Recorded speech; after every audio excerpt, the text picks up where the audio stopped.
Did you know that nearly 70% of people admit that past relationships still affect their current ones?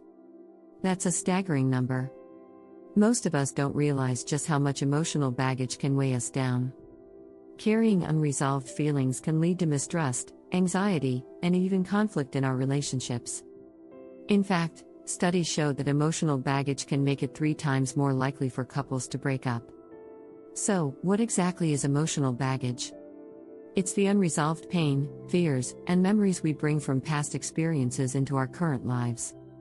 Imagine carrying around a heavy backpack filled with rocks. Each rock represents a past hurt or disappointment. Over time, that weight becomes harder to bear, affecting how we connect with others. In this video, we'll explore how emotional baggage holds you back in relationships. We'll dive into the hidden patterns that keep you stuck, the ways you can break free from the past, and practical steps to reclaim love and happiness. You'll discover how to unpack that emotional load, embrace vulnerability, and thrive in your current relationship. Stay tuned as we uncover the secrets to a lighter heart and a more fulfilling love life. Chapter 1: The Hidden Weight. How baggage sabotages love. Emotional baggage is something we all carry, but not everyone realizes the effect it has on relationships. Picture this: every unresolved issue, every heartbreak, every betrayal is like packing another item into an invisible suitcase. You may not see it, but it's heavy, and it drags your relationships down. According to a study from the Journal of Social and Personal Relationships, unresolved emotional baggage often leads to patterns of conflict and disconnection in current relationships. The weight of old wounds makes it harder to trust, to be open, and to fully invest in a new partner. Think about it like this: if you're holding on to the pain from a past breakup, you might assume your new partner will hurt you the same way, even when there's no evidence. The first strategy for lightening this load is simple but powerful: acknowledge the baggage. Most people don't like to admit they're carrying around emotional pain, but that's the first step to healing. You can't fix what you won't face. Whether it's a fear of abandonment or trust issues, name it. By recognizing the patterns that hold you back, you can start to take control. One powerful technique is journaling.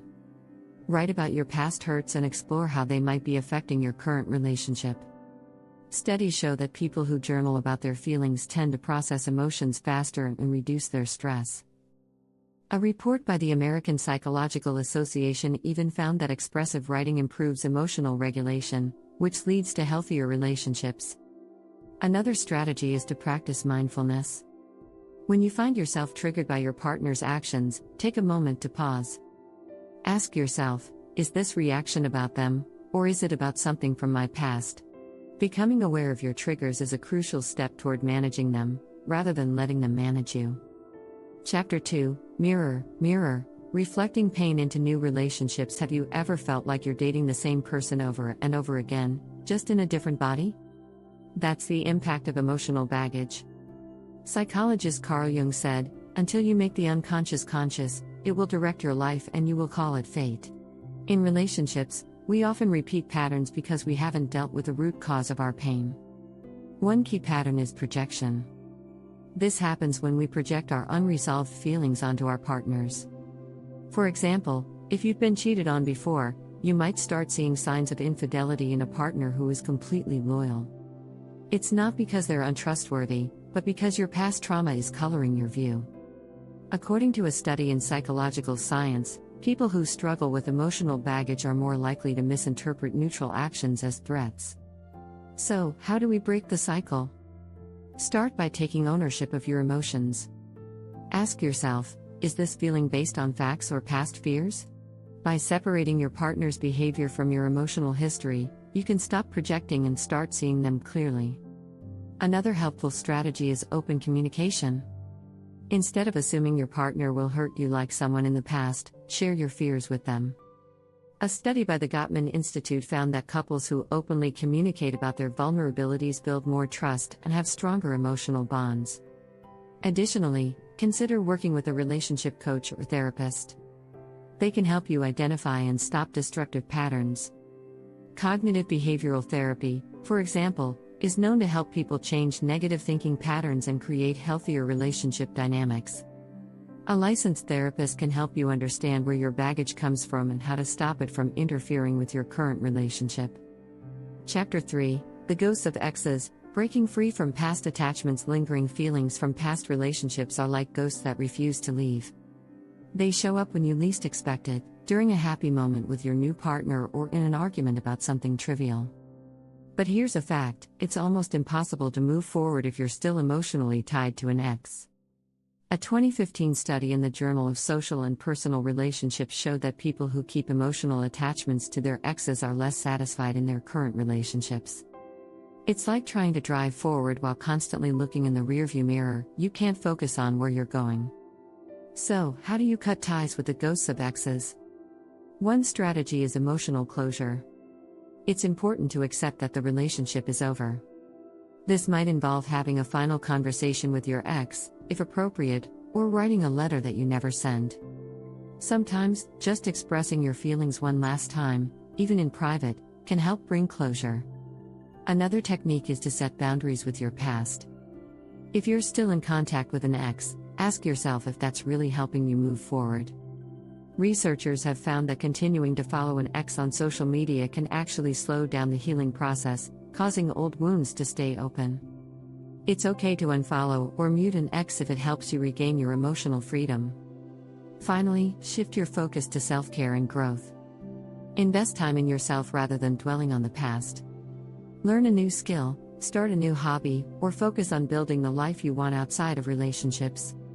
The more you grow as an individual, the less power the past will have over you. If you're finding this video helpful, don't forget to hit that subscribe button for more insights on love and relationships. Chapter 4: Emotional Hoarders. Why we struggle to let go of past hurts. Letting go of emotional pain can be harder than it sounds. It's like holding onto old clothes that no longer fit. You don't wear them, but they take up space in your closet. The same goes for emotional baggage. When we hold onto old hurts, they take up space in our hearts and minds, making it tough to be fully present in our current relationships. But why do we hang on to this pain? According to Dr. Brené Brown, we are wired for connection, but we're also wired for self-protection. Emotional hoarding often stems from the fear of being hurt again. We cling to the pain as a defense mechanism, thinking it will protect us from future disappointment. However, research from Stanford University found that letting go of grudges and emotional pain actually improves mental health and increases relationship satisfaction. One of the first strategies for releasing this burden is forgiveness, not just for others but for yourself. Forgiving doesn't mean forgetting or excusing the past, but it allows you to move forward without the weight of bitterness. In fact, studies show that people who practice forgiveness have lower stress levels and higher relationship satisfaction. Another key strategy is self-awareness. It's important to recognize when you're holding on to past hurts and how they're affecting your current relationships. Journaling or even meditating on these emotions can help you understand why you've been holding on to them. A study published in the Journal of Behavioral Medicine found that mindfulness-based practices significantly reduce emotional distress and help people let go of negative emotions more effectively. Finally, focus on replacing negative thoughts with positive affirmations. Whenever a painful memory resurfaces, acknowledge it but then redirect your thoughts to the present moment. This helps you slowly break the habit of revisiting past hurts and shifts your focus toward healing. Chapter 5: Unlocking Vulnerability. Ditch the armor, heal the heart. We all put up emotional walls to protect ourselves, but those same walls can keep us from experiencing deep, authentic love. Vulnerability is scary, but it's also essential for true intimacy. Dr. Brené Brown puts it perfectly: vulnerability is not winning or losing, it's having the courage to show up and be seen when we have no control over the outcome. In relationships, this means letting go of the need to always appear strong and perfect. One common reason people avoid vulnerability is fear of rejection. According to research in the Personality and Social Psychology Review, fear of rejection is one of the top reasons people keep their guard up in relationships. But ironically, this fear often leads to emotional distance, which can harm the relationship even more than rejection itself. So, how do you start embracing vulnerability? A great place to begin is by practicing open communication. This doesn't mean oversharing every little thought or worry, but rather being honest about your feelings, even when it's uncomfortable. Instead of hiding your fears or insecurities, try sharing them with your partner. You might be surprised by how much it strengthens your bond. Another powerful strategy is to take small risks. Vulnerability doesn't happen all at once. Start by sharing something small that makes you feel a little exposed. As you see your partner respond with understanding, you'll build trust, making it easier to share more. Finally, understand that vulnerability also means allowing yourself to be supported. Many people feel they have to handle everything on their own. But relationships are partnerships, and letting your partner in to support you, emotionally or otherwise, creates a deeper connection. Allowing yourself to be cared for can be just as healing as offering care. If you found this video insightful, don't forget to subscribe and hit the notification bell. Join our community for more tips and tricks to build a happier, healthier love life.